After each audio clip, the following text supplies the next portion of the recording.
All right, so we've shown you the impact of heavy rains that have fallen in no less than 7 provinces.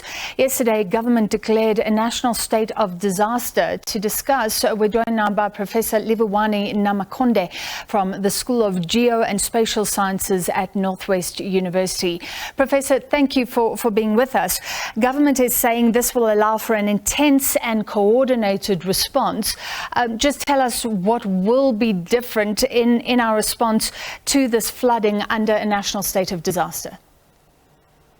Thank you for inviting me, and you are welcome. I think the first thing that we need to understand is that once the national state of disaster is declared, then that allows for government to reprioritize in terms of budgeting, in terms of availability of resources and funding. And definitely this declaration is going to assist in terms of providing such resources to those mostly affected by these disasters.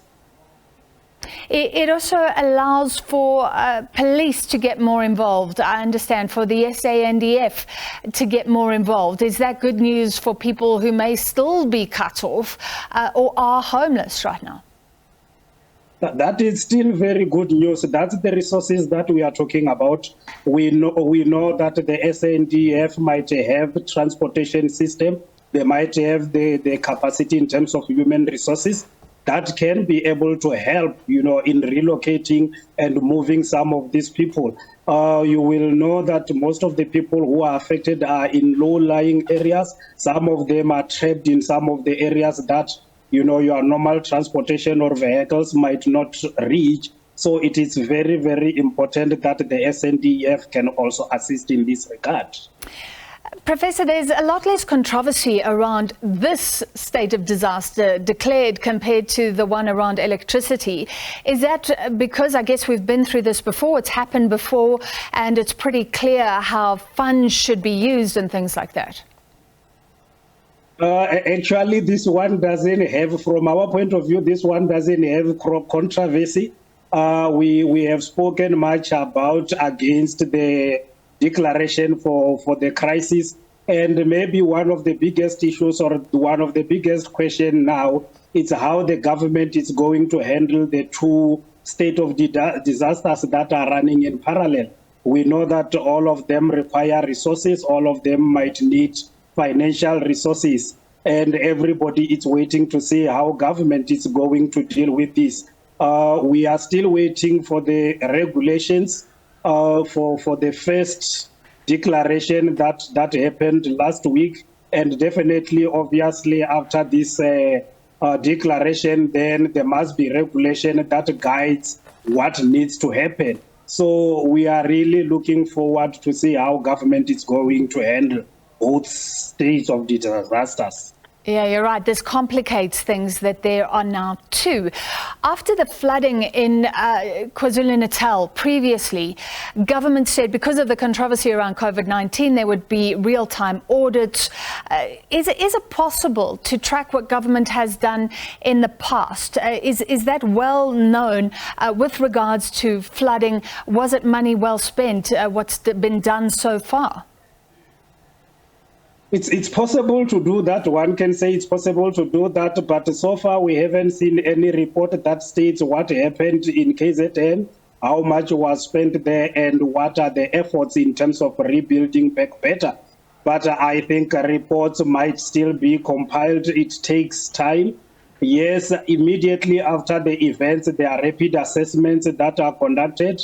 And those rapid assessments must also include the issues of resources that have been spent and the number of people who have been affected. It's possible to do that, but it might take government quite some time to come up with such a report. All right, so we're waiting for that information. I'm glad you mentioned the phrase building back better. I mean, one of the issues that came up then was that there are these low-lying bridges across KwaZulu-Natal.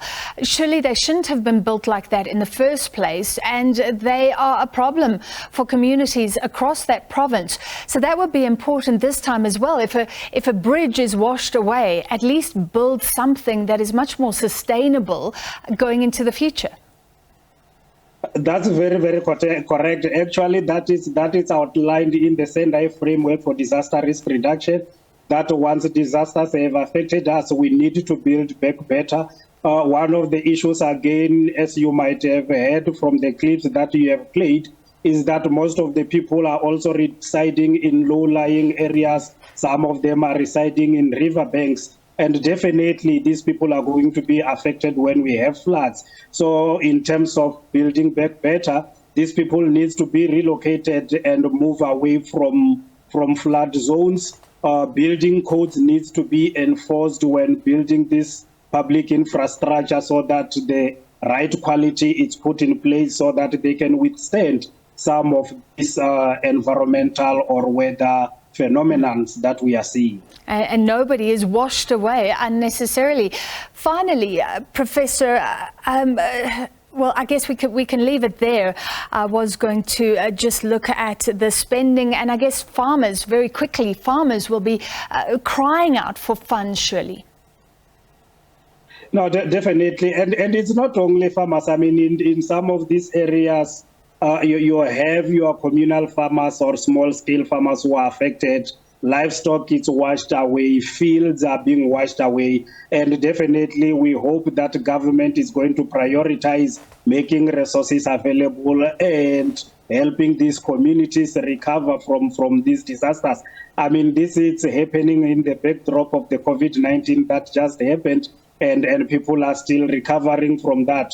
So let's hope that government will have a good coordinated effort that is going to help all those who are affected. Thank you for your time. That was Professor Livhuwani Nemakonde from the School of Geo and Spatial Sciences at Northwest University.